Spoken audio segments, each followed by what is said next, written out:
Les tableaux qui parlent, une série de podcasts par Francis Rousseau.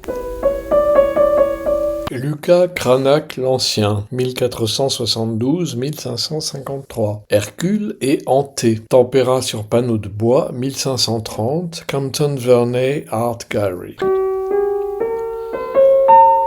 L'histoire est simple. Hercule défia un jour le géant Anthée, fils de la terre et de la mer, en toute simplicité, qu'il rencontra pendant sa quête des pommes d'or au jardin des Hespérides, situé en Libye, dont Anthée était le roi. La Libye antique englobant l'actuelle Tunisie et même une partie de ce qui s'appelle aujourd'hui l'Algérie.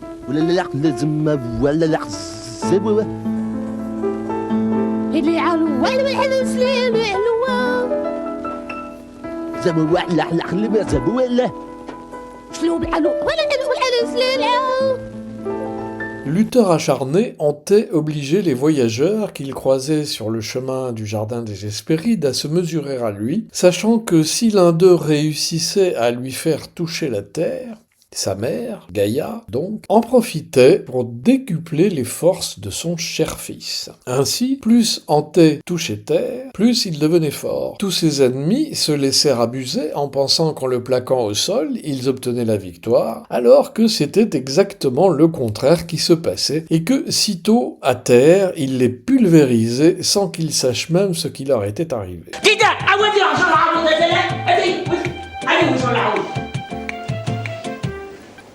Eh ben putain. Hercule, qui n'était pas aussi idiot qu'on a bien voulu le dire, et qui avait aussi sans doute quelques renseignements de première main de la part des services secrets de l'Olympe, où il avait ses entrées, eut alors l'idée de soulever Anthée du sol et de le maintenir ainsi entre ses bras jusqu'à ce qu'il perde toutes ses forces et qu'il s'étouffe à mort, car le combat était un combat à mort.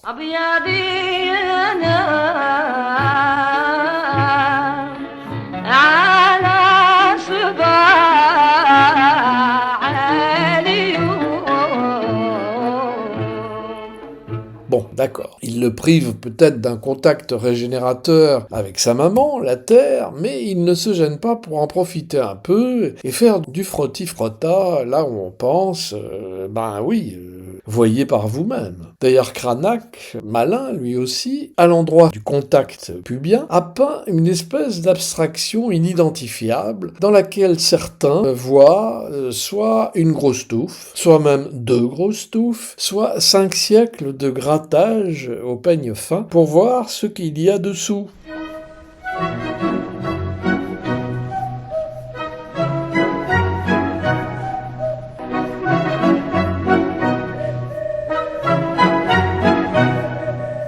Cranach peignait très bien les poils. Il suffit de voir ceux de la chevelure d'Anthée et d'Hercule pour s'en convaincre, et mesurer sa maîtrise du rendu de la pilosité, surtout à cette époque, qui est celle de sa maturité, ce tableau étant contemporain de ses Judith, visibles à Vienne, Glasgow et New York, de sa courtisane et le vieillard, visible à Besançon, de ses couples mal assortis, visibles à Nuremberg et Prague, et de sa Vénus, nue mais imberbe, elle, visible à New York.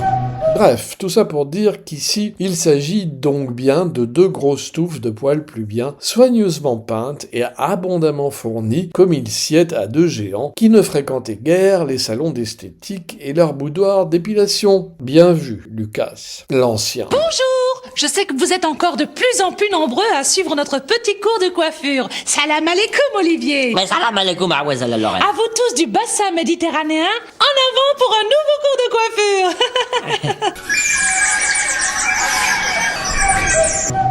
Ceux qui ne veulent pas voir de contenu sexuel dans cette œuvre vont être déçus, car il est pourtant clairement signifié à 2 reprises dans cette composition, et encore une fois chez un peintre, à travers les pieds. Encore une fois, car ce n'est pas la première fois que l'on surprend les artistes, peintres et sculpteurs, à faire passer par le pied leur message érotique et sexuel. Ici, donc, ce sont les pieds d'Anthée qui sont plus expressifs, normal, me direz-vous, puisque c'est de ces pieds qu'il tire sa force chaque fois qu'il les pose sur le sol, ou sur sa mère, comme on voudra. Mais enfin, tout de même, ces 2 pouces de pied posés sur le sol ou sur sa mère sont bien étranges.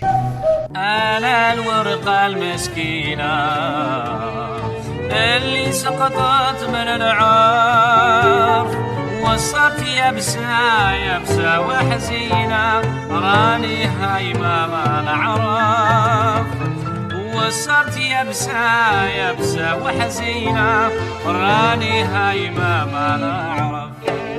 Pourtant, l'objectif principal n'est pas de faire du touche-cricket entre géants, mais bien de circonvenir son adversaire et de gagner son défi mortel. C'est ce que fera finalement Hercule, avec l'assurance que l'on peut voir dans son regard, et sans que cela ne lui coûte plus d'efforts que cela, apparemment. Pas de problème, moi je l'ai bien, alors Olivier et moi, oui je l'ai. Voilà ça, voilà. Cranach rend magnifiquement bien la détresse d'Anté, en écartelant littéralement ses 4 membres du centre de son corps et en rendant par là même la sensation d'étouffement. Eh ben putain. Un mot aussi des proportions de l'ensemble, bien que rien dans le fond de ce tableau neutre et sombre ne permette de donner des proportions d'échelle, les 2 géants semblent finalement assez petits et seule la grosse oreille d'Hercule trahit une anomalie physique.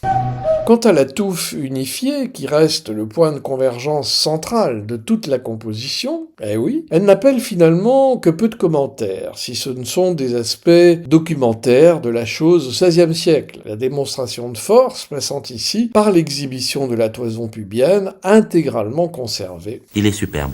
Oui, bien. Peut-être aussi une allusion au premier des travaux d'Hercule, lorsqu'il dépeça le lion de Némée de sa toison pour s'emparer et se rendre par la même invincible.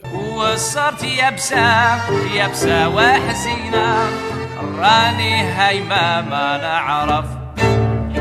Démêlée, si je peux dire, pourquoi la pilosité fut à un tel point au centre des rapports de force dans l'Antiquité, en dehors du symbole culturel qu'elle fut, et qu'elle est toujours dans de nombreuses civilisations aujourd'hui, peut mener au constat simple qu'elle est surtout la résultante de la production d'une hormone androgène particulière, la testostérone, essentiellement fabriquée dans les testicules. La serviette. Cette composition pourrait donc apparaître comme un éloge de la testostérone dans l'Antiquité. Pas de quoi en faire tout un foin. Eh ben putain. Ponctuation sonore. Johann Strauss II, Im Grafenwalde, opus 336. Les Deschiens, le salon de coiffure en yarab, Michel Legrand, Tous les moulins de mon cœur, en version arabe, Renette Loranaise, Ya Biadi Yanas, Lili Bonich, Anna Ailowarka.